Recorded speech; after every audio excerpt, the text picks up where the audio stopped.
I have heard that. Because I'm charging my phone right now. Yeah. I need to buy stamps. Sorry, honey. What are you buying stamps for?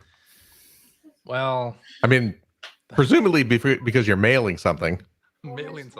Or because you've taken up stamp collecting. Dead by the morning? Homeowners Association Honey, here where I am now maybe living. you have to use the phone a little bit less. I have to send them back their little I know, but honey, form. You always or whatever. everything you use, you put it right down to zero. Start charging it before it's dead.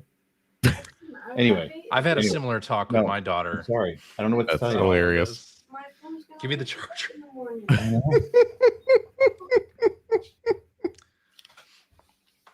These electronic devices, they need to be charged just like you need sleep. Am I right? Yes. What's the problem? You guys just have the one outlet?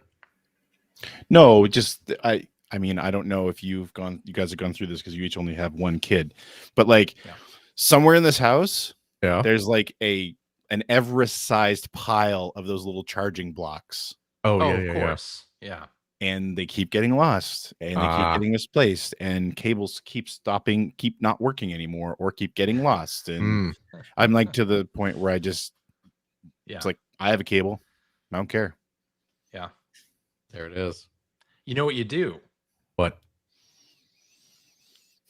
Get rid of the children. I was going to say set up some sort of charging station. No, I mean, that might work too. Centralized. They make, and I have some of these things you plug into the outlet. No, okay, but here's the problem. That have USB A and C. The controversy here is that she wants to charge it in her bedroom. Well, this is what I'm saying. I'm saying you get the little charging thing that plugs into the wall. Yeah. And then it has a USB-C and USB-A thing on it, and you can do it. She has that. The cable's not working right now. That's the problem. But again, cables are things that just keep disappearing, and I'm down to two, one in my room and one on this desk. They both work. I know where they both are, and that's it. You know what? Used to be like a dozen. You tell them you can use your allowance money on that. They don't get allowance. Oh, okay. I can't afford allowance. Well, maybe we should use Patreon funds for that. Hello and welcome to episode 939 of the Player One podcast for Tuesday, November 26th, 2024. I am your host, Chris Johnston. With me, as always, from Canada, Mr. Greg Seward. AKA Father of the Year. Father of the Year. Yeah. Charging iPhones and devices all over the place. Mm-hmm. Yeah, so I had superpowers. Speaking of devices, I went down to my car, and I don't live on a street that's like highly trafficked or anything like that, and like I have my own driveway, so I'm not parking on the street. I went down to my car on Tuesday morning, Mr. Fancy Pants, and and noticed that the door was like, you know how sometimes when you like the door is closed, so the cabin light goes off, but it's not closed all the way, like it's just latched, is a door not ajar? A door. Anyway, yeah. So I got down to my car and I noticed that was like, oh, that's interesting because I don't often do that. I would normally notice that, and so I opened my door to get into my car, and there was a phone sitting on my driver's seat. Oh. And we're gonna say there was a squirrel. No. And a lone hook hanging from the door. A phone. Okay. Anyway, so the screen was cracked, so I immediately assumed it was my daughter's. Thinking, okay, because my oldest daughter can drive now, so my brain just went to like, well, she borrowed the car last night, and she obviously left her phone in here. She by mistake. So I picked it up. It's like, but it's an Android phone, and my oldest does not have an Android phone. It's an iPhone. Oh, so it's like, okay. Then I'm thinking, well, then the only kid I have who has an Android phone is my youngest. But I know for sure she has her phone with her because I just saw her with it. So whose phone is this? So I hit the button to turn it on and saw like there's no SIM. Oh. And there was like a password to get into it, and realized that I'm pretty sure somebody slept in my car. Oh, I must have left it unlocked. Oh, and so Yeah. So anyway, I Was anything missing? no damage, no smell, nothing missing, nothing left besides the phone. Right. So I was like, okay, didn't really know what to do with that information, so I just went to work. And when I came home, I wasn't going to leave the phone in the car, obviously. Right. So I brought it in to the house, and I just sort of left it on the counter. I couldn't do anything with it because it's got a password. So I left it on my counter. So 3:00 in the morning, it starts ringing. Well, it's not ringing; it's an alarm. Oh. So an alarm went off at 3. So I got up and turned that off, and I then took it to my room with me so it didn't bother everybody. Alarm went off again at 3:15. An alarm went off again at 3:30. See, this is when I would just throw it away somewhere. Yeah. Right. So, but leading Turn me it to think in. like, so this is somebody's alarm so that they know to get out of whatever vehicle they're sleeping in Right. Yeah. before they're discovered. Anyway, what I ended up doing was we have like a wall at the end of our property. When I went to work the next morning, I just put it on the end of that wall, and somebody took it. So, and now I'm just Little making do sure they everything's know locked. they're going to be woken up at 3, Yeah. 3:15. And I mean, it 3:30. might have been the same person who left it. Yeah. It might have been. Yeah. But yeah, Wow. it was disconcerting. That's a little unusual. Yeah. Yeah. Yeah. Time to invest in some cameras. Yeah. Driveway. Yeah. I don't know. Yeah. That would be a little creepy. Yeah. Well, That's my story. Also joining me from the great state of Washington, Mr. Phil Theobald. Well, hello there. Hi there. Strangely enough, my Android phone went missing recently. I was sleeping in Greg's car the other night. We didn't have electricity here for a little while, so I had to go somewhere to get in from the cold. Yeah. So we were hit by a bomb cyclone here in the Seattle area. Who makes a cyclone out of bombs? It seems dangerous. A madman bent on world domination. Elon Musk. The full brunt of it. Yeah. Pretty Luckily, much. I was spared. Yeah, you're far enough south. Down in the south, we were spared. Where from the bombs. CJ was all like Han Solo about it. It's like, we're all fine here. We're fine. Yeah. No, I kept yeah, hearing like about it. The Seattle area just decimated for between 1 and 3 days. Basically, people did not have power. Yeah. Does that sort of weather event happen frequently out there, or? I have not seen. I mean, I've been out here for a little over 7 years now, and have not had anything this kind of. I mean, I don't want to say bad. I mean, I guess a couple people did die, so it wasn't great. Well, that's pretty bad. Yeah, that's not great. It took out electricity throughout, the city and the surrounding areas. And a lot of property damage, that kind of thing. Thankfully, we didn't have any of that, but yeah, it's not common. No, Okay. Just I was wondering if that was a thing like around here. We always get sort of the tail end of hurricanes. So during hurricane season, right. Every few years we'll get hit with. I don't even think we've ever been hit with what you would call a hurricane. It's like the end of it, usually down to a tropical storm by the time it gets here. But during hurricane season, we do tend to get a lot of storms. So because of the way the ocean currents work. Right. I don't know what happens on the Pacific coast. So it was definitely unusual. But thankfully in my area, they were able to restore power within like a day and a half. So it wasn't too bad. But I definitely had coworkers who did not have power for 2 or 3 days. It was kind of funny going to, our office was closed because of that. One of our offices was closed. We were in a couple different towers at work. So like one of them was down. The one I am in was functioning. So I went into work and carted all my devices in just because we didn't have electricity. So yeah, I was like, this is how I'm gonna just charge my phone and my iPad and everything again. Yeah. And the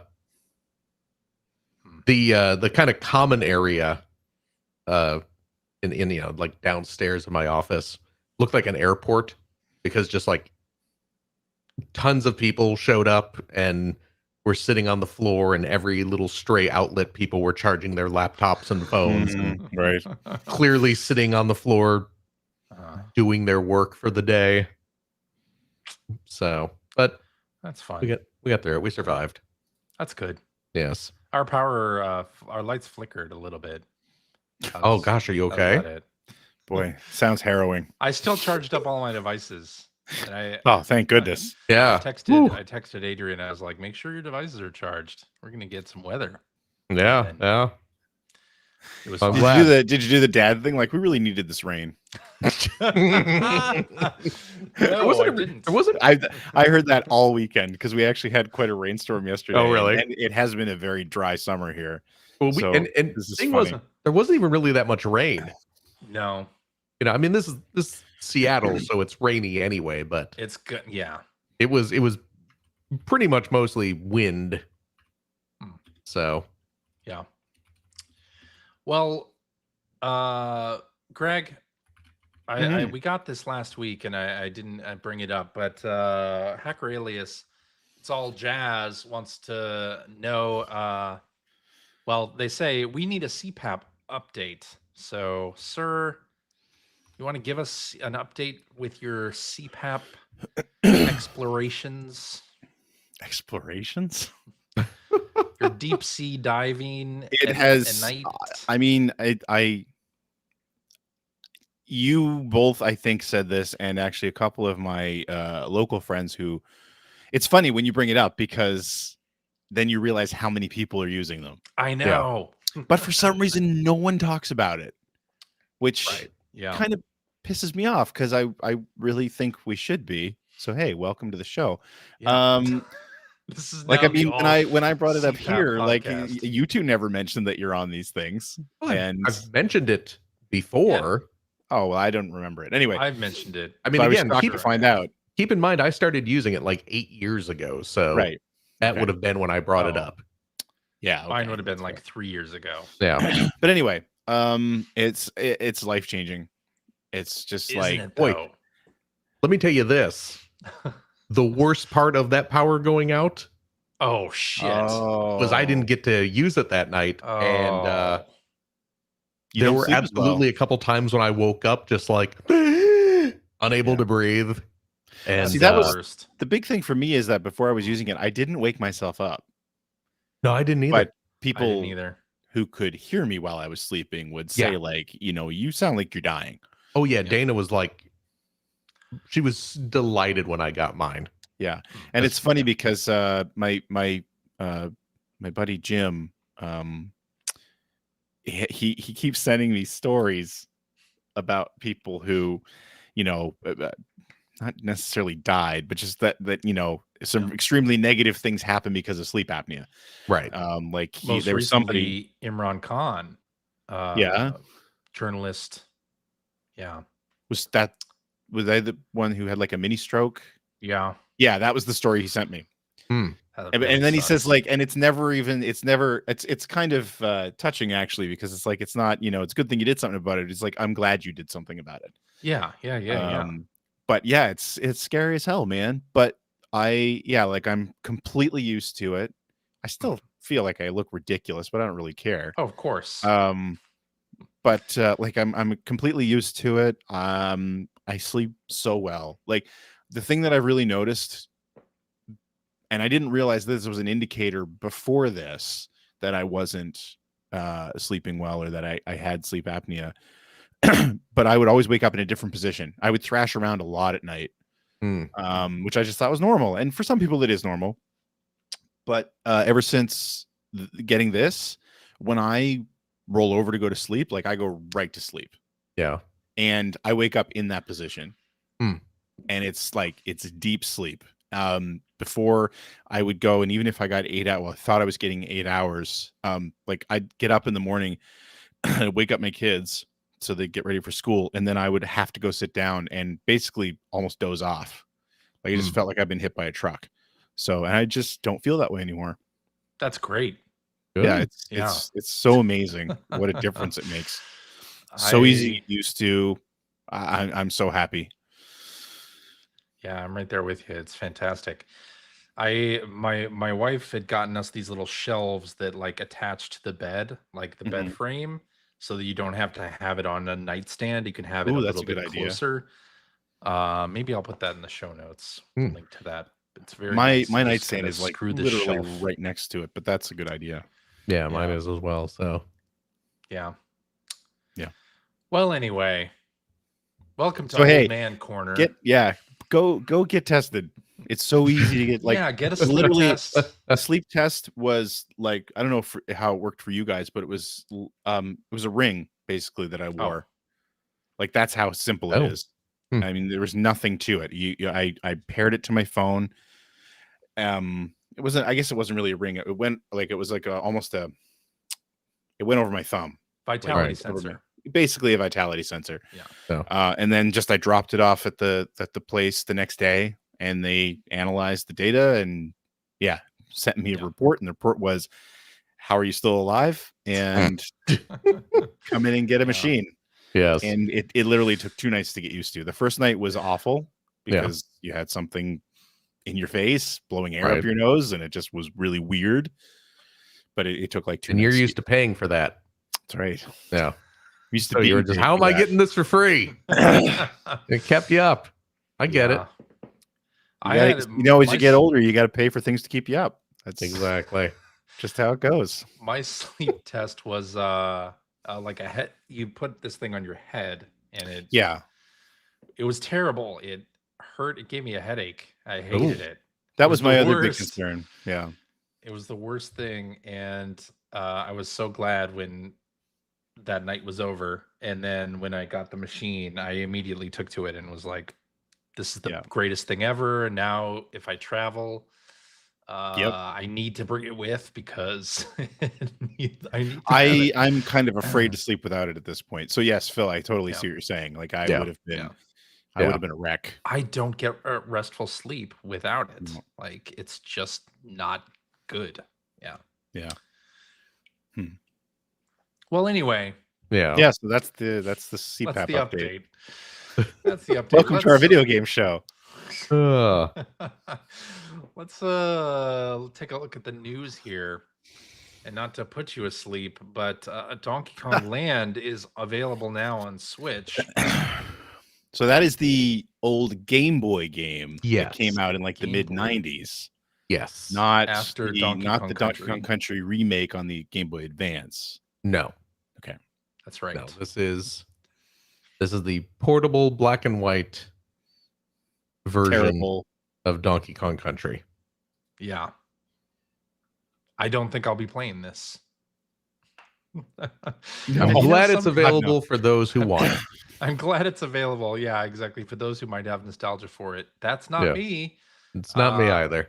Sometimes Nintendo has these little player profile icons that you can unlock if you play a particular NSO game. And sometimes I hop in to the NSO application and I try to download those. Anytime they have Donkey Kong Country icons, I'm like, nope.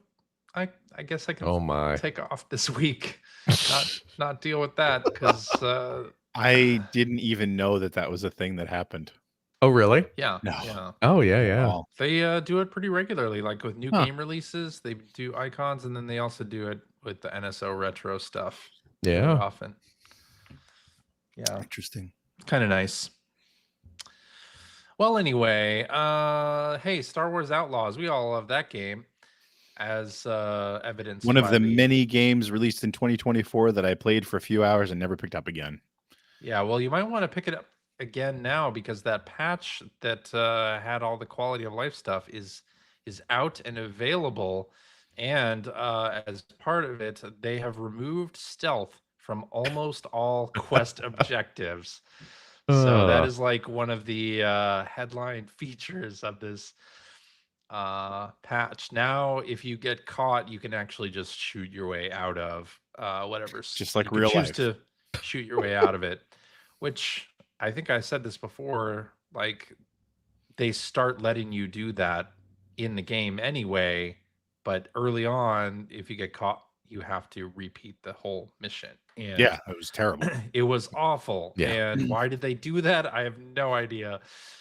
I speculated that it was because of the Ubisoft thing. They start you off not powerful, and you get more powerful as you go. And bad stealth that was game just one of just- those things. The game just needed a few more months in the oven, eh?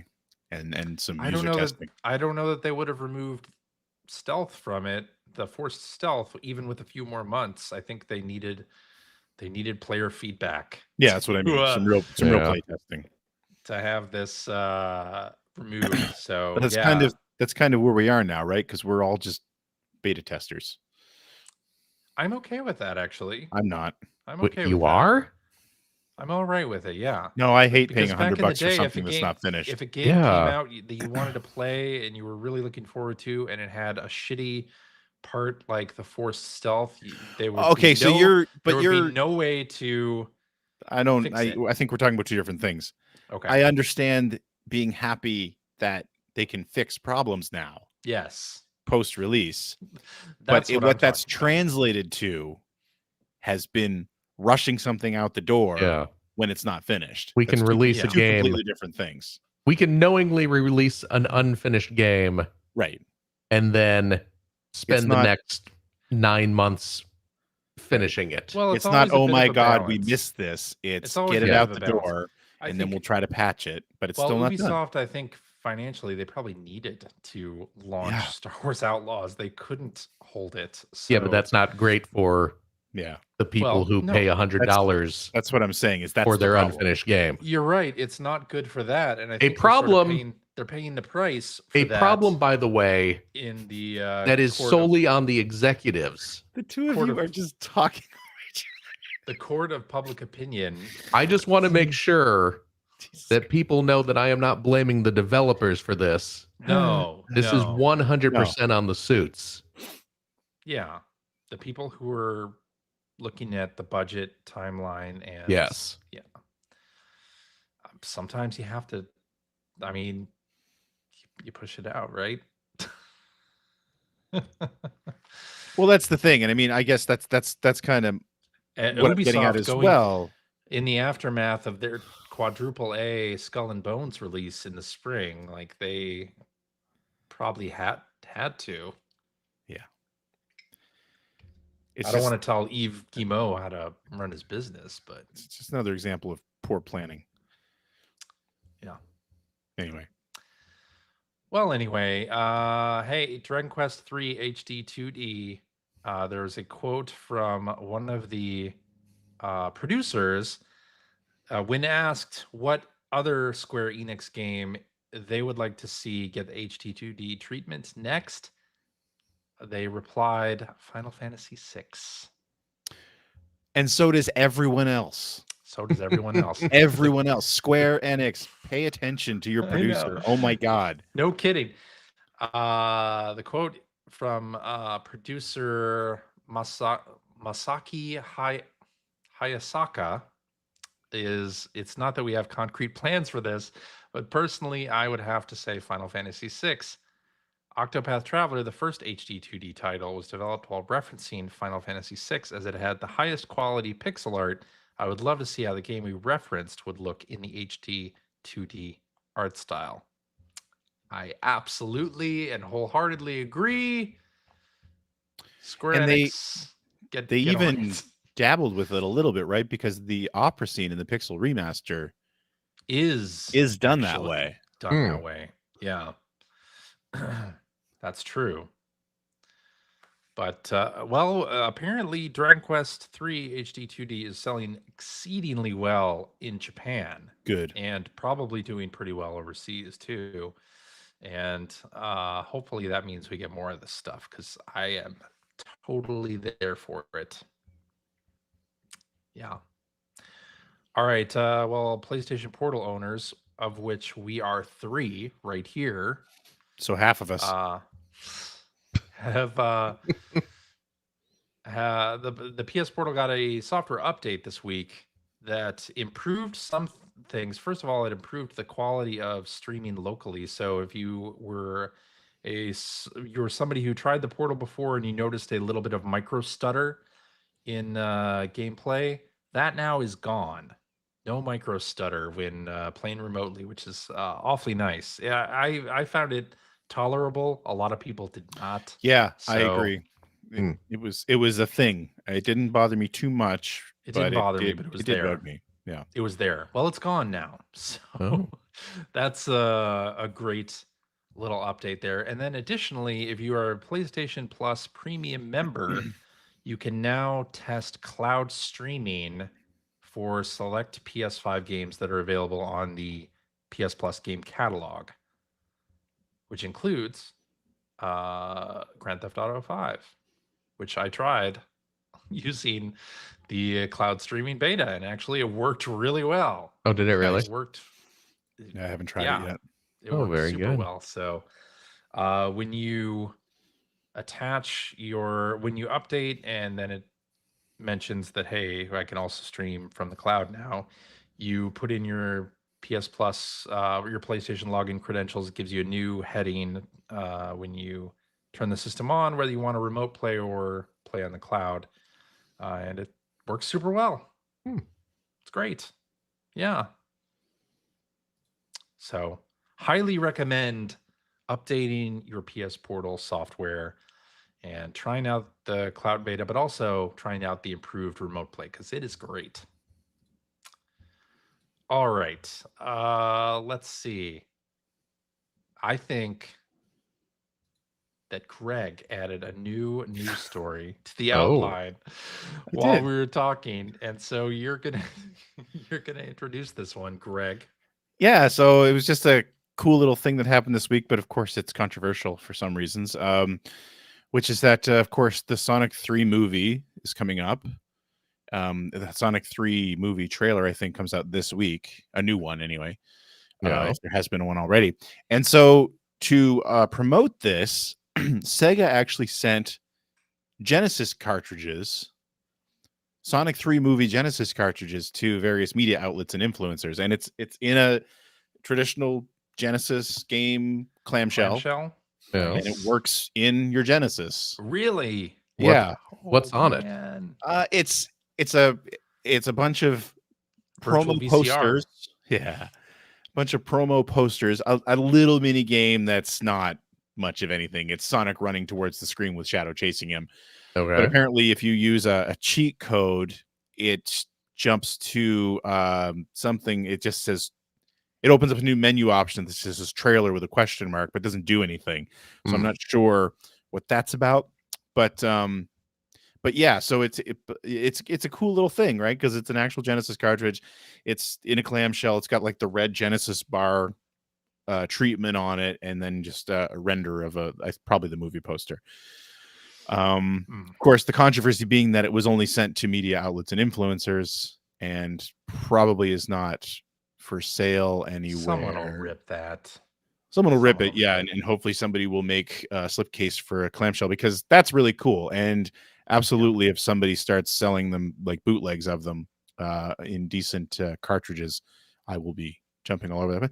Kind of cool idea, pretty neat. Sure. Not really much else to say about it, but I just thought it was why not? That's a great way to advertise your Sonic the Hedgehog movie. Absolutely, I love that. Because famously, Shadow the Hedgehog introduced in Sonic the Hedgehog 3, and yeah. That's it. That's all it was. Well, somebody said he was introduced in a real turd of a game, and somebody didn't hear that all the way, and they said, "Oh, the third game." Is that how it went? That must have been how it went. All right.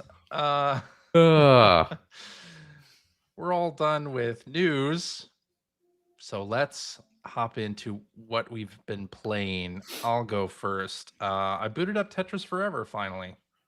Congratulations. I know, and started watching it. What a great thing. Yeah, I love it. yeah, just great footage that they got, great interviews, everything that we've said before on the show for the last 2 weeks. Absolutely true. So worth the $35 to have a great Tetris documentary. Not that we didn't have one already, but this is even better. Yeah. Yeah. So you finished the whole thing? What do I look like? I think I It's not finished that the whole long. thing. No, I didn't. Phil, finish did the whole you? thing. No. Go back and What finish do I look like? I'm made of time? Jesus Exactly. Christ. His power was out for a while. Yeah. He didn't have power. Cut me That's some his slack, excuse. Jack. Get on the bus, Gus. It's really awesome. The final chapter is fun because it's it really focuses on the relationship between Hank Rogers and Alexei Pajitnov. It's actually like very endearing. But kind of what I said last week, what I was saying last week, that I was kind of bummed about the the games that are included that didn't get better. If anything, it got worse. Although Tetris Time Warp is pretty well done, I have to say. I don't know if you've played that yet. That's a lot of fun. I did play a bit of it. Yeah. I don't necessarily get, I shouldn't say that I don't get it. I do get it, but like the whole twist in that game is that when certain pieces drop and then you create lines using those pieces, you can get warped back to different versions of, and it's usually a version of Bombliss or Game Boy Tetris, and you have like a, or even like the old original and everything, but you have like a Electronica 60. Yeah, you have like sort of a mission that you have to complete in X number of seconds, like do a double line or, you know, clear 4 lines, use detonate a super bomb, stuff like that. But I find that you have such little time. It takes me way too long to get oriented in those moments. Like I'm reading what I'm supposed to be doing, and of course it's a completely different block configuration than what you were just playing. Right. So it's like, this is a cool idea, but I really suck at it. But it is fun. I've gone back and played it a lot. But yeah, I just like, I just have to echo what I said last week. It's such a shame that, you know, I think especially as console gamers, Tetris is famous because of the Game Boy, because of the NES, the Nintendo version and the Tengen version. Yeah. And, you know, also the arcade versions, and just that none of them are on there it's, I know they can't. I get why they're not on there. It sucks though. But it's just, you know, and it's a shame because from the documentary, the film documentary side of things, this is the best they've ever done. Yeah. Like it's so well done, but it's a shame that it kind of is hamstrung by the rights issues that mean that the games we're talking about, and they reference these games so because they have to. You're telling the story of Tetris, you have to talk about the NES game and the Game Boy game and the Tengen game, but you can't play them. And but you can play like 5 different versions of Bombliss. Who cares? But they're there. You know, like of the 18 games, I think a full third of them are Bombliss. Well, apparently, and I heard this on the 8-4 Play podcast, apparently Bombliss was very, very popular in Japan. And that was like the popular variant of Tetris in the 90s. So like presenting those games, well, I mean, like I said, like at least you've got 5 different versions to play on this. Yeah. You know, and even things like they talk about Weltris and talk about Blockout and all this stuff, and it's like none of them are there. Yeah, none of them are there. Face Tris, Faces. Yeah. Yep. Tris 3. Yep. Yeah. So, anyway, sorry to be a downer. The documentary is fantastic, but it is from the, you know, looking at it from the standpoint of the style of documentary that Digital Eclipse is trying to perfect. Yeah, not having the games you're talking about as a, you know, going back and looking like at Atari 50, which I get they have a lot more to choose from there, but oh my god, like anytime they reference the game, it's like, oh, and here now you can play it. Yeah. Whereas this, it's like, man, remember Tetris from Tengen and on the NES and Game Boy, and let's here's take a moment to close our eyes and remember, or 3 versions of Hatris. You know, so anyway, yeah. a bit of a bummer. Well, it's a great collection anyway. It is. I'm glad it exists. And Tetris Time Warp is quite fun. I recommend. I've been going back and playing that a lot. By Jason Cirillo, I believe, from Digital Eclipse. Really, really great guy. Really super cool follow on social media, or at least he was on Twitter. I don't know if he's still on social media post X explosion, but anyway. Yeah, and then I played some more Echoes of Wisdom. Mm-hmm. I think I'm stuck in a room in the ice area. Oh, and I'm like, just I make don't some beds. know. Just make some beds. Climb Have out. you tried beds? It's not beds. The It's the answer to is everything. not beds. No, the Yeah, answer you're playing in this wrong. case is not beds. I tried that. Phil, Tried it. you finished the game. Is the answer beds? Well, let's hear the puzzle. What do you got to do? I don't remember. Oh, yes, I do remember. You have to have a nap. Yeah. No, I don't. Actually, I don't think I do remember. Shoot. You don't remember? It was one of those bits where, I'll It's probably a this. bed. Okay, I'll try a bed. It's probably you got to make some beds. I'll try a bed. Stack them up like stairs. Sure. It's a solid plan. Well, it's actually not really a solid. It's a pretty soft plan, but yeah. I do have Zelda's bed. Well, that requires Softest too many. bed. That require you don't want to be stacking Zelda's bed. It requires too many little triangles to. Well, that's true. Spawn the basic bed. The basic. That's your functional bed. Okay, I will have to do that. Yeah. I suppose. So I'll send you a screenshot of where I'm stuck. Okay. I'm sure you can take one look at it and I'll open it up in Paint and draw where you should be placing the beds. Just tell me what echo I need to use. It's beds. Potential issue. Is this something where you need to have try possess something and move it around? Maybe No, possess I don't a bed. think so. Yeah. No, I don't think so. Okay. Pretty sure not. Okay. Of course, I'll probably load up the game to take the screenshot and immediately have it, immediately solve it. I mean, and move on. But we'll see. That's how it works sometimes. Yeah. I mean, I find in that game, if you have solved similar puzzles a certain way, and then you run into something it wasn't the way you were supposed to be solving them, and then you run into a puzzle where that old janky method isn't going to work. Yeah. Then you're like, well, what do I do now? Because the previous puzzles increased in difficulty in a sequence, and I was using the wrong thing, and now I don't know what I'm supposed to do for this other thing. Yeah. I always check the last granted echoes, or the last ones I collected. Right. To see, because normally in the progression of this game, you probably will Zelda need to use gameplay loop. You get an item and then you use it to solve puzzles. Right, exactly. Yes. It's that tried and true. That's the difference between that sort of game and a physics sandbox. Yeah. So anyway, I'm a little stuck in that. And then I played the demo of Dynasty Warriors Origins. Yeah. So what's this? Yeah, I didn't even realize there was a demo out for this. There's a demo out. Yeah, and you should download it. Oh yeah.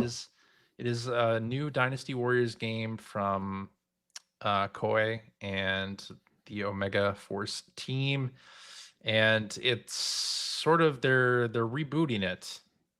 So is it a one-on-one fighter again? No, not interested. It is not a one-on-one fighter. It is a 1 versus 500 or 5,000 or 1 million troops. Wait, that's a different game. That's a different.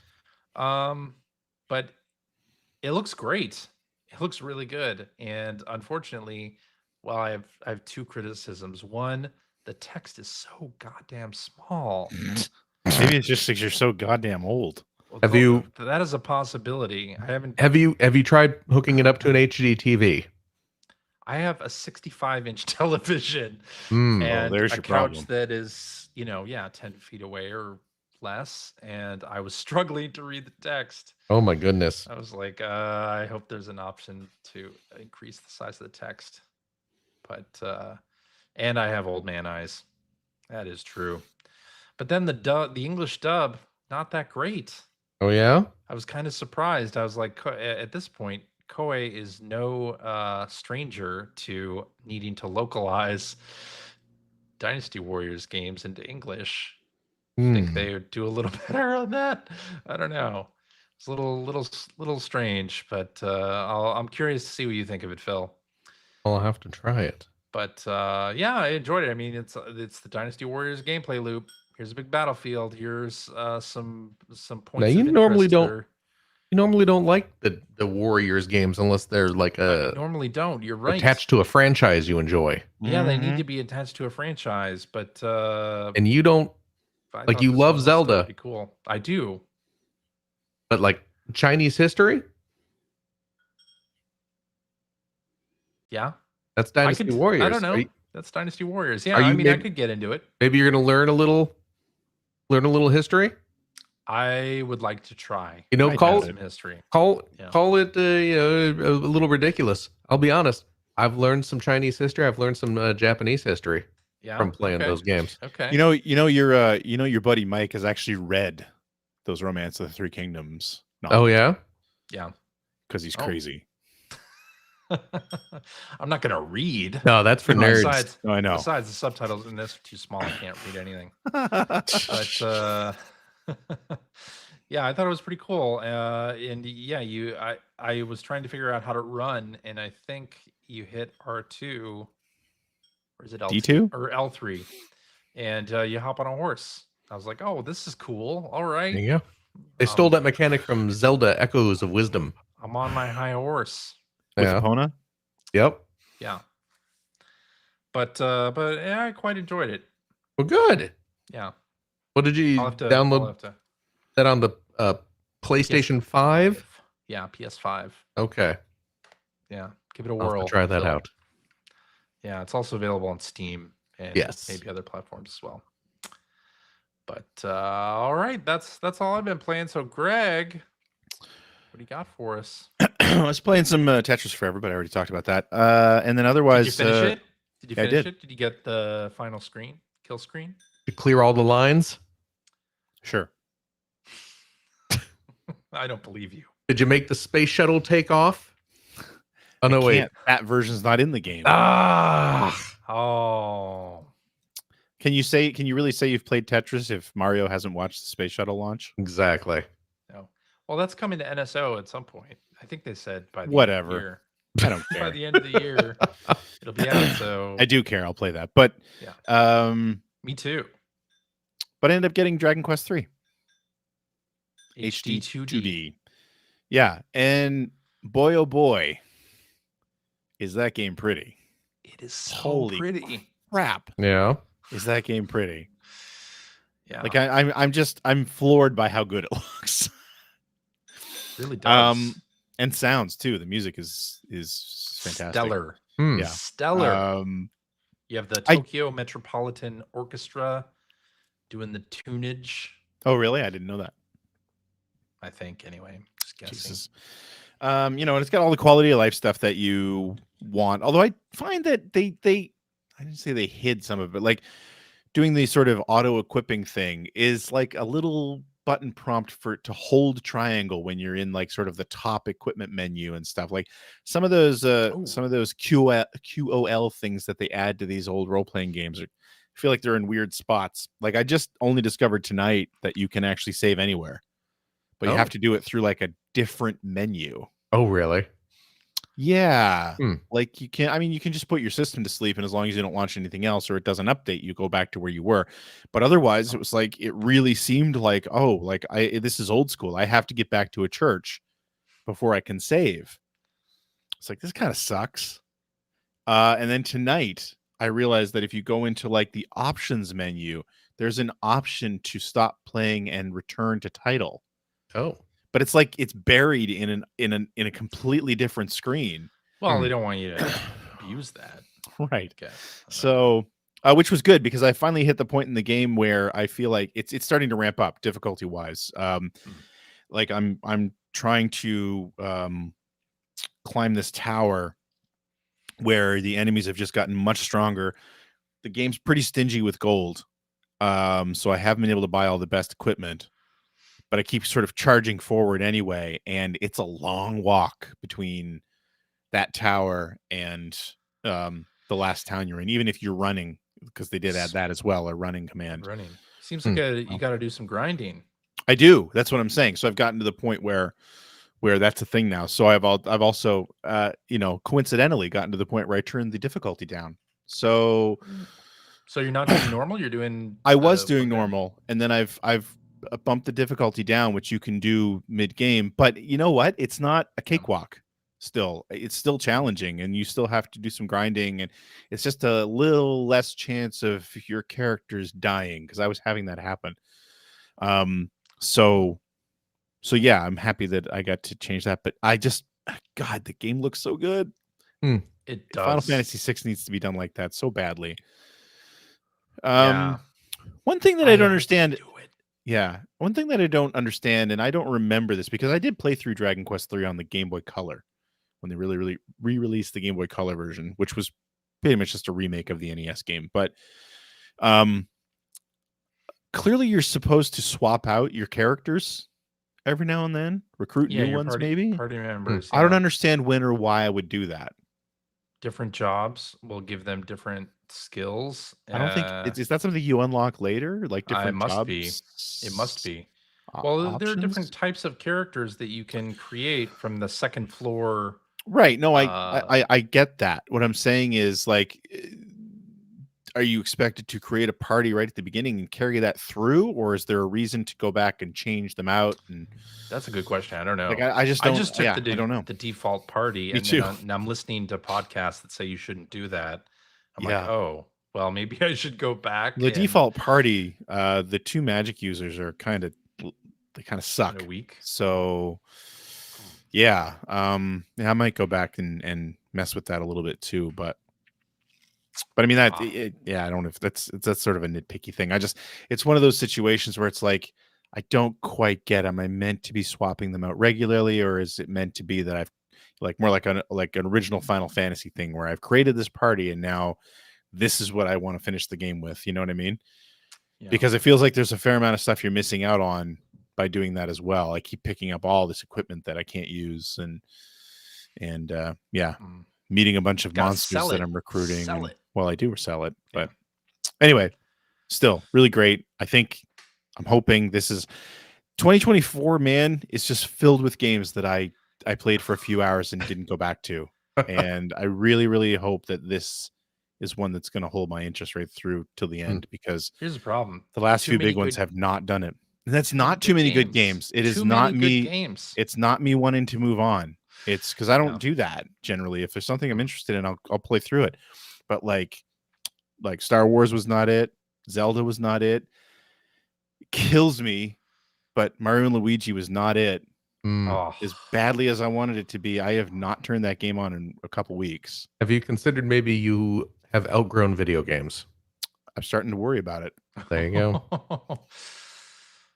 So I'm hoping this one is great so far. I'm hoping Indiana Jones is really good next month. Yeah. That's like 2 weeks away or something. Oh gosh, isn't that soon, huh? It's very soon. Oh my goodness. Yeah. So because the games that I really thought were going to sort of live on my top 5 this year, I totally dropped them. So I see. That's it. That's all I was playing. All right, Phil. Yes. It's your time to shine. I actually played a little of this game as well. It's always my time to shine, baby. A very little bit of the game that you're about to talk about. Really? Yeah. You played a bit of the Marvel Capcom Fighting Collection? Wait, no. That's not on the outline. Which I got my physical copies of this week. Thank you very much. Nice. Okay. That's an old game, but the physical editions just came out, so nice. I did get those. Yeah. As someone, I posted on the Blue Sky that I got the PS4 and Switch physical copies, and someone questioned me why I got both. And as I explained, because those games are going away at some point. Absolutely, they will. Those It's a games, obviously, license. they're going to vanish from stores, just because that's how games go out of print. Yeah. But also, those will disappear from digital services. So they can be brought back later. They probably, could, but you want to have a physical copy so you don't have to deal with that. Does not mean will be. Yeah. So now I have the physical copies before the inevitable time when those games disappear. I see. So, okay. Until such a time when the government shows up to forcibly remove those games from your cold, dead hands. Let's hope. Yeah. But the game that I assume you were referring to is the Lego Horizon Adventures, which I have continued to play a bit. Yeah. In the brief periods when I had electricity this week. Yeah. So you played a little bit of it? Yeah, a very little bit of it. Yeah. Like a stage, maybe? Yeah. Yeah. What do you think? I think it's pretty cool, especially that it's a retelling of the original. Original Horizon game, at least in the beginning. Yes. Yeah. Yeah, I'm liking it. Yeah, I played through just about like another world, basically. Yeah. It's fine. It's I'm enjoying it. It is very repetitive. Each world seems to kind of follow the same basic formula. You walk through a very predefined path. There will be little tributaries off of that main path, and they're all marked. Yeah. There'll be a little line of gold Lego studs telling you this is the critical path. Yep. And if you notice a couple little silver ones, they're like, "Ooh, this is a." I actually kind of like. It's a tiny little diversion. Yeah, I mean, it's fine. Yeah. It's very linear. In that sense. So you just do a little. You're running around doing a little bit of light platforming. You get to a big arena where you fight a bunch of enemies. You do a little light platforming. You come to a big open area where there's like a trader who gives you new weapons, like little like sub weapons that you can use. And then you do another little platforming, another little group of enemies, a little platforming, little group of enemies, and then you were like, now I'm at the end of the level. And then you go back to the hub village, buy some power-ups, buy some new outfits, do some upgrades, whatever. Repeat. So it's very simplistic. Fun. They should have done Last of Us in this style. Jesus. I don't think they will. I don't think they will either. I'll be honest. I don't think they're going to do that. No, they probably don't want kids. No. But it's a simple little game. It's it's chill. It's whatever. For me, it is surviving like 85% on its charm. Yeah. Just because I like the Lego aesthetics. Yep. It is fun for me, just kind of identifying what pieces they used to build the structures in the world. It's kind of cute because you're going through ruins of ancient cities, and the ruins are like some of the modular Lego sets. Like at one point, really? you kind of go like there's one part like you're going through the level, and like there's the ruined jazz club set, which I have on display out in one of my little cabinets there. And it's like, oh, it's my set that I have. Okay. As an ancient ruin, and that kind of thing. And then the kind of humorous interpretation of the first game's story is fun. I like the cutscenes. The dialogue is all cute and funny. They obviously let the voice actors have a lot of fun. Ashley Birch, I'm glad, as Aloy is really funny, doing like kind of a little light parody. Yep. Of her character. Whenever you're going across like a little narrow bridge or like using a zip line, it will occasionally she'll do like kind of this very comical like kind of like, you know, very just silly noises that always crack me up. Every now and again, like when she's shooting an arrow, or even like when bad guys come out, like when you're fighting like the cultist and they're shooting at you, they'll occasionally just yell out pew pew pew, you know, or just kind of make little pew pew pew. That's pretty good. I like Yeah. that. And it's like they do it like the right amount too. It's not like every time she shoots an arrow, she's yelling pew pew pew. It's like they have it timed so it's like just enough where you're like, it's cute that she did it, as opposed to, God, I oh wish my you God, stopped shut doing up. that. Yeah. So yeah, it's definitely getting by on its charm for me.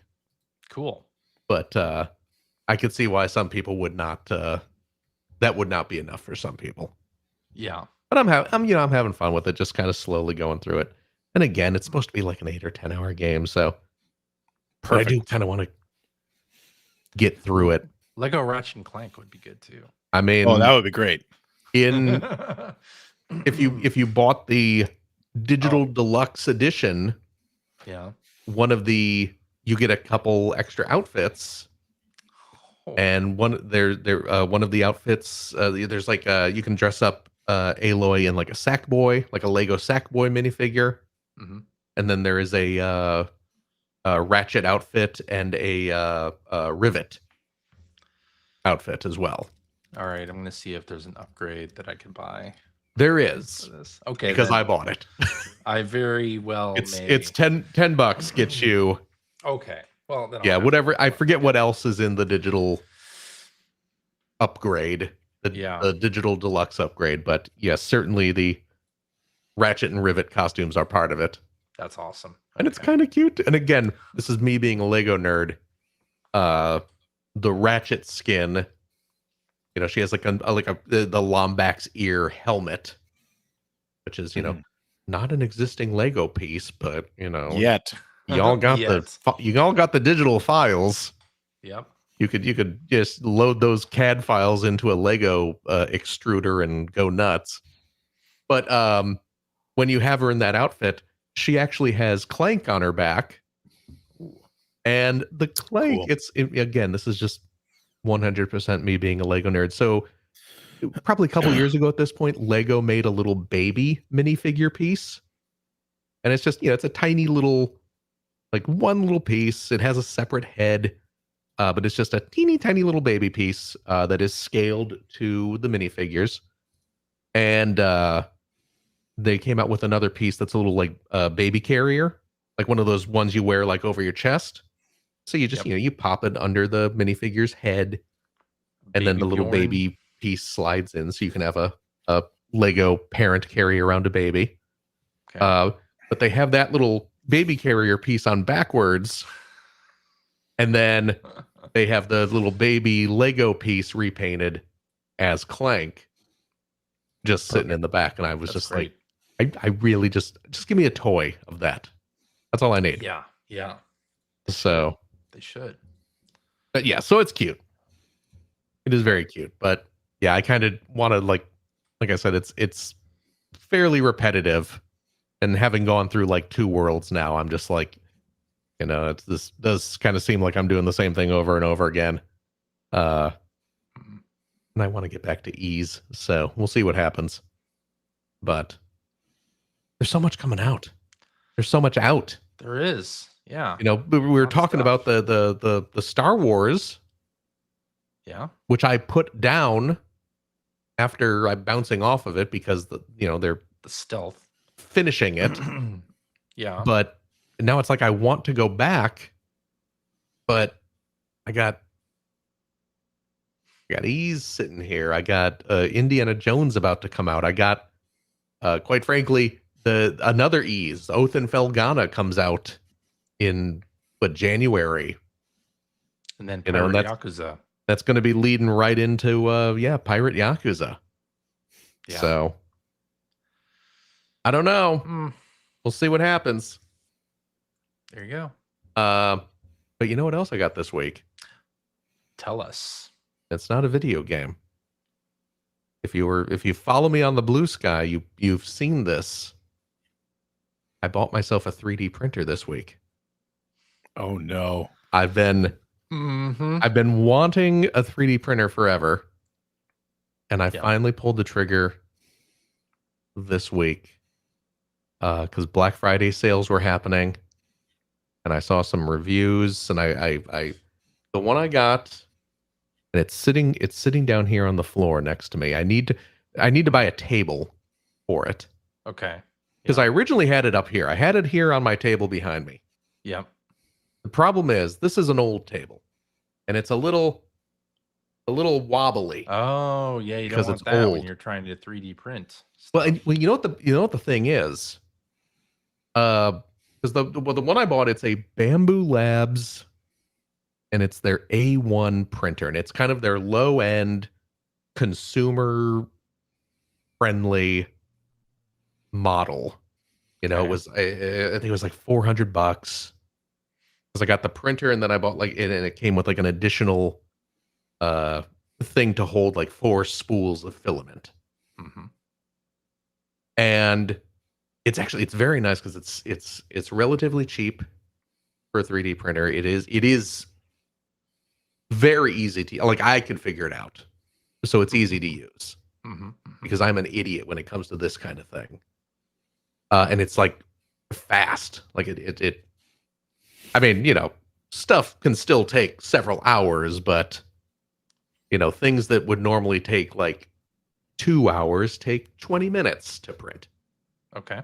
And one of the things it does, and this is why I moved it off the table, one of the little features it does when it calibrates itself is it does like a vibration test. Oh. So it just like sounds sexy.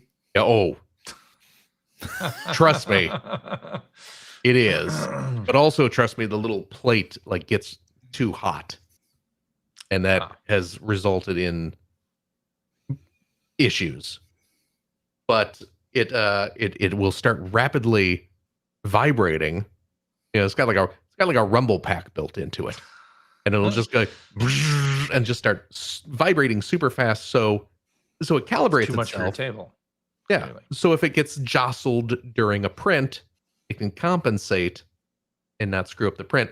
But as it's vibrating, as it's doing the calibration test, or even as it's printing, it's shaking a lot, and it's going to destroy that table if I leave it there. So I got to get a more solid, a sturdier table. See, but it is fantastic, and I love it. And I made a little boat. I saw the boat. I made a little boat. I made a black version too. All I have at the moment is I have black and white filament. Yeah, that's not true because actually a shipment of filament showed up while we were recording, so I have a couple more colors at this point. I have a big shipment of filament showing up, but it hasn't shipped yet. So now instead of purchasing Legos and various toys at a high price, I can make bootlegs. You just make your own. I can make bootlegs. Look at this. I made one of these little fidget cones. Have you seen these things? No. Look at this. So it's a little plastic cone. And look at this. Ooh, it oh, that's satisfying. Right? Yeah. It'll pass right through. You can take the inner core and you can put it in upside down, and it just goes right through. It's crazy, right? Oh yeah, I've seen those. Right. For those listening, if you just Google search like impossible cone, and you will see like videos and animated GIFs of these things. They're wonderful. It's so much fun. That's cool. Listen to that. That's satisfying. That's very satisfying. That's I'm sure there's an ASMR channel that just. I'm starting my own impossible cone. Yes. Hey, look at this. Scoop Joey in our chat. Yeah. Has said one useful thing I've 3D printed is cartridge organizer stands for retro games. Fantastic. Perfect. This is exactly the kind of crap that I'm going to be doing. So that's right. Please look forward to that. Okay. But oh my gosh, it's so neat. Fun. It's so neat. I look forward to all the things that you're going to print. What's that? I look forward to seeing all the things that you're going to print. It's going to be a bunch of stupid stuff, I guarantee you. You'll appreciate this, CJ, as a former resident of the Chicagoland area. When it's printing, it smells like a Mold-A-Rama machine. I love that. It's like being back at the Brookfield Zoo. Yep. It's like being back at the Museum of Science and Industry. Yep. Getting melted plastic molds out of the Mold-A-Rama. Zoo dolphin sculpture. Absolutely. Yeah. Yep. That's a good time. Oh my gosh. So yeah, that's my actual new toy that I got. That's really what I've been playing this week is 3D printing. 3D printing stuff. So cool. Yeah. Cool. All right. Or I'm just calling it my replicator because that's what it is. Because I am a nerd. Yes. All right. Well, but that's it. That's what I've been playing. Good deal. It was a good deal. I guess that means it's time for tweets.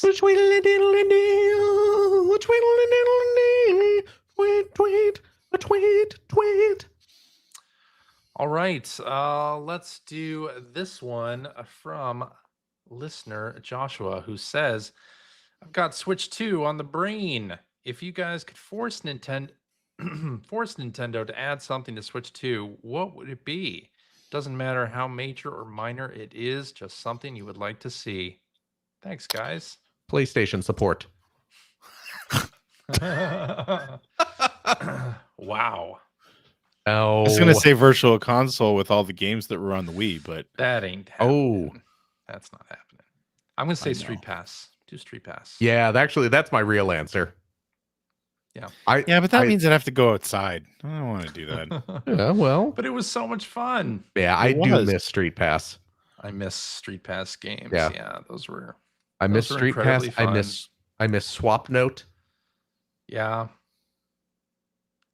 Badge Arcade. What's System themes and maybe a Badge Arcade so that you could. Oh man, Badge Arcade. Folders. You guys were really into that. That was. Yeah. That was so much fun. Yeah. You know what? Give me a new Rusty's Real Deal Baseball too while we're at it. Oh, that would be fantastic. That was absolutely the best. Loved Rusty's Real Deal Baseball. Yeah. And it's super weird. Monetization. Yeah. Yeah. Just the weirdest monetization. Where you had to, for those who don't know, you haggled with the main character of the game, Rusty, on the games that he was selling. Yeah. And you usually would get him down to a price and then you could buy it. Yeah. It was so weird. That was very weird. It was such a bonkers Nintendo thing to do. Yeah. Yeah. It somehow worked. Hey, I'll sell you this game for $5. I don't know, Rusty. That seems like a little much. How about I can do $3.50? Oh, I'm going out of business. You know what? I changed my mind. I'm thinking maybe $2 now. Oh, what are you doing? You're killing me. You're killing me. Look at my poor son. You're taking food out of his mouth. Too good. My children didn't ever go to college, but you really want this home run derby game. I understand. Let's be fair. They were never going to go to college anyway. Oh my goodness. CJ. All right. Josh asks, all dogs go to college. Second question. If Sega made a Sega Music app, what would you put in the launch lineup? This is one that launch lineup. Okay, so like Greg, you probably have some like Nintendo's music app. Yeah, where they only had. So how did Nintendo do it though? Was it like based on just a game here and there, or was it like no? Well, they had like a dozen or so, maybe more than that, games, and then they had things like the Wii Shop channel and incidental music from systems. So you could have like the Sega CD boot up music. Absolutely. Yeah. Version 1. Yeah. Oh, geez. Absolutely. America. Because that's the Sega CD booted music. Agreed. Everything else is a pale imitation. Even the one that came before it in Japan. So he's right. Yeah, you're not wrong. If I had to pick like some games, and we're not talking about Sega CD games because I could go on forever on that, but I think that you would have to have like Alter Beast. Like you kind of have to have Alter Beast in there. Outrun. First Sonic the Hedgehog, Outrun. Definitely. Got to have Streets of Rage 2. Got to have the Yep. Revenge of Shinobi. Yep. I would say some tunes from Super Hang-On. You know what? Thunder Force 3, absolutely. I'm going to throw Fantasy Zone out there.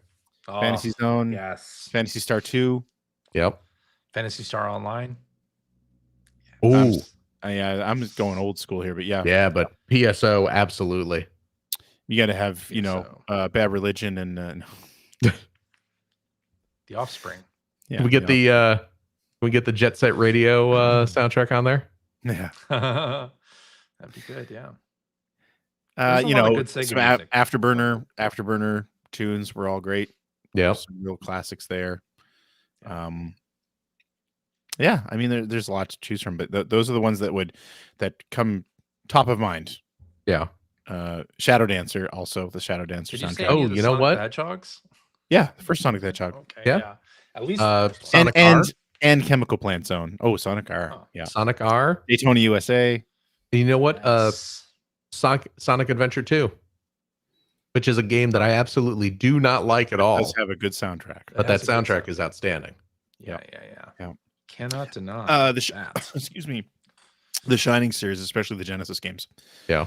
Shining in the Darkness and Shining Force 1 especially have great soundtracks. Yeah. There's plenty. Yeah. Get Toe Jam and Earl in there. Oh, yes. Castle of Illusion. Yeah. Oh, boy, the Castle of Illusion. The Genesis here, but Quackshot. That's a deeper cut. That's just have a Disney playlist in there. Yeah. That wouldn't be in the launch lineup though. All right, We're already working on like the second and third waves. Yeah, that's right. we've road mapped the first year. Yeah, we'll get this all planned out. Yep. All right, listener Brian says, what is your favorite game that is furthest outside your usual wheelhouse? Oh man. Oh. Whew. Favorite game outside your usual wheelhouse? I mean, I haven't played it in forever, but I did really enjoy like NBA Jam back in the day. Oh. I was thinking about that the other day. Yeah. And I don't think that people who didn't live it understand how ubiquitous NBA Jam was. It really was. People who were not sports gamers. No. I'm the same. I mean, I guess I was kind of in that I played the NHL games every year. Right. But I wasn't a sports gamer. Right. And it just sort of, I don't know why, but NBA Jam popped into my head the other day. And it's like, everybody loved NBA Jam. Yeah. Everybody loved NBA. Yeah. And that game was such a monster hit. It was crazy. Yeah.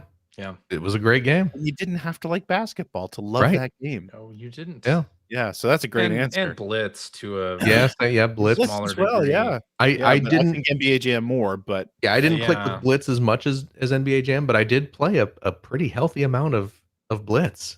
Yeah. Yeah. No, it's crazy. Like, I think it's because I saw an ad for it in one of the old magazines I was sifting through. And it's just like, God, I don't know anyone who didn't play NBA Jam. Yeah. Yeah.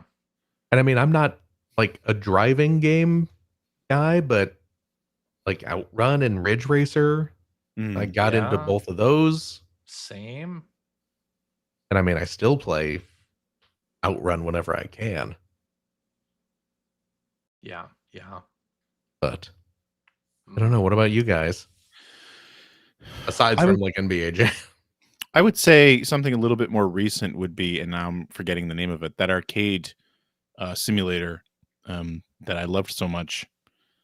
What the heck was that called? Arcade Paradise? Arcade Paradise. Yeah.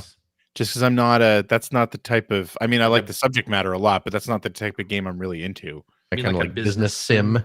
Yeah, like that's not me.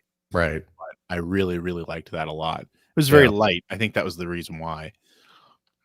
But yeah, that's the first thing that pops to mind. Because otherwise, I don't know. I feel like I definitely have genres that I stick to.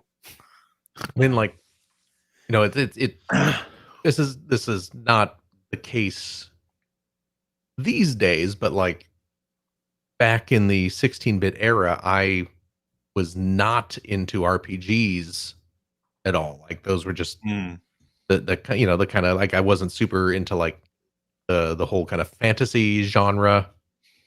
I certainly wasn't into games, that are menu based and things like that. I was very much a platformer kid. So I was never into that, but I tried Fantasy Star 3 was my first RPG because I saw a extended preview or review in I believe it was one of the Game Players magazines, and it looked interesting, and I tried it and loved it, and that kind of kicked off me enjoying RPGs. But yeah, so at one point that was accurate. I would say exciting. Kind of the reverse. Sorry for the reverse point for me would be I liked shooters when I was younger, but I'm not a bullet hell guy. I don't like bullet hell shooters. But Radiant Silvergun was kind of just towing that line, and I adore Radiant Silvergun. Yeah. I would say maybe something like Dragon Quest Builders or Builders 2, where I can't stand Minecraft. I mean, I just or the sorts of like building sandbox or crafting games, like that's just not something that I enjoy doing. I don't really enjoy that. But Dragon Quest Builders 1 and 2 especially, just was such a fun game, and it was all sort of structured, right? Where you didn't have to build the thing yourself or like come up with a design yourself or anything like that. So it was much easier to play than a standard like Minecraft style game. So I really enjoyed the hell out of it. Yeah, finished that, and then my daughter really loved it. She's finished it like twice. I was gonna say, didn't you play those with your daughter? I did, and then she finished them again on her own, like 2 times. I think that definitely would have helped get over that whole this isn't really the kind of game I play. Well, that's true. Yeah, that's true. All right. Let's do this one from listener Varia, who says favorite 2D mech games. Stuff like Mazinger counts. It's pronounced Bazinga. Bazinga. Favorite 2D mech game. 2D mech games. Yeah, that's a little tougher, right? Yeah. 2D mech games. Something like Cybernator is all I can really think of. Yeah, I mean that was the first one that came to my mind as well. Target Earth, please. Oh yeah. Target Earth, yeah. But I mean, I don't know. I always consider that more of a shooter. But anyway, for the NES, Metal Storm. Yeah, that was the first one that popped to mind for me too. That was a really good game. Metal Storm is friggin' outstanding. Yeah. Keith Courage in Alpha Zone. That is not a good game. It was Ranger X on the Genesis was quite good. Yeah. I counted as a favorite, but it was good. And now I just want to play Metal Storm. That's not a mech game, right? Space Megaforce? No, that's just a shooter. I mean, you could say the Alesta games are mech games. Yeah. Flying a mecha and that. I mean, I have to go with like, do you remember Love on Saturn and PlayStation, obviously, because they're Macross games, and they're actually really good shooters. But I mean, you are flying a Veritech or Valkyrie, whatever you want to call it in there. So Veritech, yeah. Shut up. All right. Well, I think that is a good place to stop. Okay. You? I think so. You're the host. So. Yeah.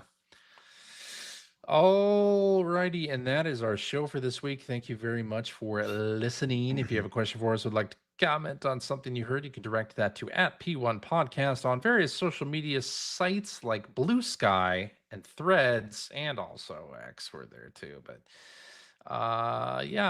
or hey, if you have an aversion to social media and you would rather contact us through more traditional means, you can go to our internet website at playeronepodcast.com. There you'll find our contact information. You'll find blog entries about Sega CD stuff from Mr. Greg Stewart. You'll find Generation 16 episodes there, and you'll find show notes and links to all the things that we talked about during this episode and most other episodes too.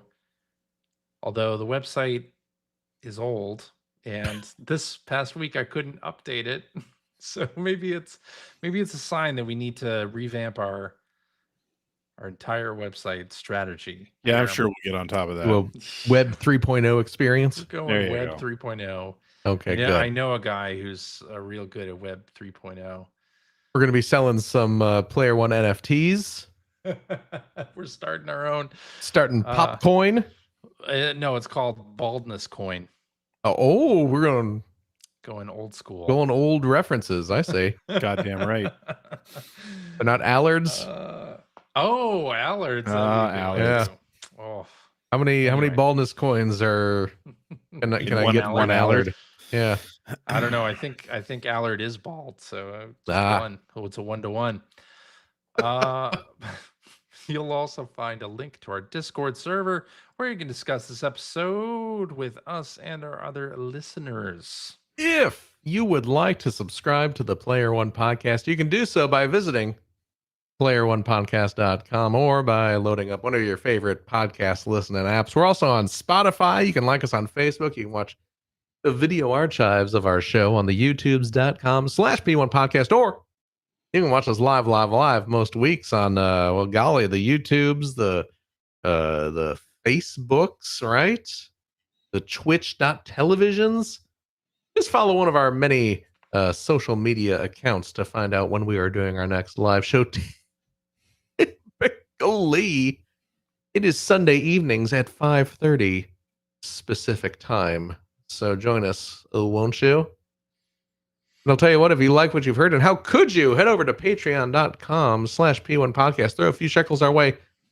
Greg needs charging cables. Yes. And plenty of them.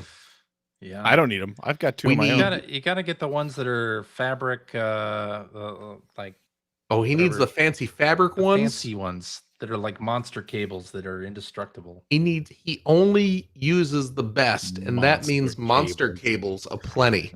God. He is paying $69.99 for a USB to USB-C cable. Yeah. But they are Monster brand, gold plated. The fella at Best Buy said they were the top of the line. And that's all Greg uses. He demands very trustworthy. The best. Yeah. Okay. What we'll actually use your money for. Greg can go scrounging around in other unlocked cars around town to salvage whatever cables he can manage to pilfer away. Yeah. What we will use your Patreon funds for, of course, is to keep our show running, this streaming, and all those costs that CJ deals with that we don't want to. But I'll tell you what, friendos. If you are a Patreon supporter of the $5 tier, cheap, you gain special access to a weekly bonus episode. We record it right after this, where we play games, crack wise, having fun, doing all that stuff we can't do on the regular show.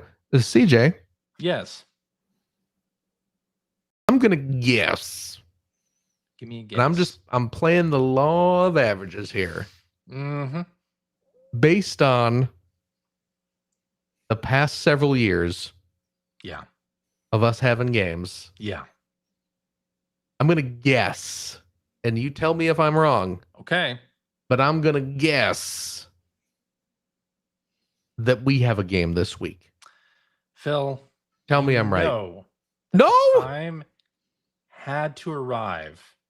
Absolutely had to arrive. Just law of averages again. Where we would not have a game. But that week is not this week. We do have a game. We are going to be doing a review game from the November 1999 issue of Electronic Gaming Monthly magazine. That's really wonderful news. I know, right? I'm sorry. The lows and the highs are just too much. I know. Oh, I you know. got me. But I mean, this is really wonderful. Yeah. Thank you, CJ. I was doing Thank that you. thing they do in reality shows where they're about to vote somebody off and they're like, Is the what that kid would say. The misdirection in tone. You know, for some people, Yeah. they get to the end of the line and their journey as a chef is coming to an end. But Phil, yes, today is not your time. You are not going home. Is what we would say on opposite day. Which is not today. I watched too many reality cooking competition shows. But then every other statement I say is a lie. Yeah. And every other statement my friend here says is the truth. Yes. Anyway. Here's the after show. We got a game. We got an EGM quiz. Look at us. Yeah, we'll do it. What year is it from? 99. 99. Wow. I know. Okay. Well, that should be exciting. And I'll tell you what, if you have a couple bucks left over, why don't you head over to patreon.com/Greg Stewart to help support Greg's outstanding, and it is outstanding web series about North America's favorite runner-up. And as we have discovered, home to some amazing soundtracks. Mm-hmm. Yeah. The Sega Genesis. Thank you, Phil. And if you are a supporter of the $3 variety. Oh, that's even cheaper. That's right. Oh. What a deal. You get early access to all the videos, but you should head over there anyway and just become a supporter, even if it's for $0. The cheapest. And you will get access to weekly blog posts that I am now writing. Oh, I did the first one last week. But yeah, please head on over there. Please support the show. I use that money for all kinds of good stuff, for all the different videos I work on, and I could really use the support. There you go. I need to buy charging cables. CJ won't let me use show funds for it. So Yes. Is that it then? That's it. I say it. Yeah. CJ, Yeah. thank you. Thank you, Phil. Obviously. Gregory. yo. Thank you as well. Thank you, Philip. Of course. And as usual, a big old thank you to you. The person listening, you. Yeah. As always. Take Not care of me. yourself, your loved ones, your family, your friends. Be kind to each other. Be kind to yourself, my friend. And I hope, and I believe I'm speaking for my colleagues here when I say we all hope to see you next week. Yes. Bye-bye. Goodbye. Bye.